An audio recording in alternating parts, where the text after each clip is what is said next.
હજી એકાદો થોડું. હા. કાળી ડિબાંગ જેવી રાત હતી હો. ઓહો. એ ગરમલી ગામની સીમમાં કોઈ ઓહો. નહોતું હો. એ ગરમલી ગામના પટેલની દીકરી નાના ઉંદરી નીકળેલી હો. ઓહ, ભાઈ, ભાઈ. અને દીકરીને હિમ બગડે એકલી મૂકી ગયેલા હો. ઓહ. કોઈ બોલાવે નહીં, સલાવે નહીં, બરોબર એક નાડામાં છેટું હા. ખાવાનું મૂકી જતા હતા હો. ભાઈ, ભાઈ. અને બરોબર કાળી રાત મળી ગયેલી નામથી એક બાપુ ઈ બાગડતા બાગડતા ભાઈ, બાગડતા બાગડતા બાગડતા ઘોડો લઈને આવ્યા હો. ત્યાં દીકરી કે બાપુ ઓહ.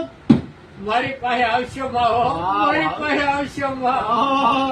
કા દીકરી તો કે બાપુ મારે માથે તો ઉંદરી થઈ આ કરુણ રસ માં. મારે માથે તો ઉંદરી થઈ જો, જો એનો કરુણ રસ જો તું વાલા. દીકરી ઓહો. એનો કઈ ઉપાય ખરો?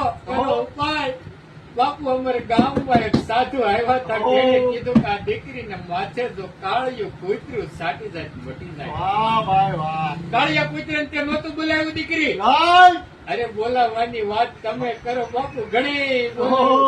બોલાવ્યું પણ કાળિયા કૂતરાને વાસ એવી આવી ઊંધી બોલ.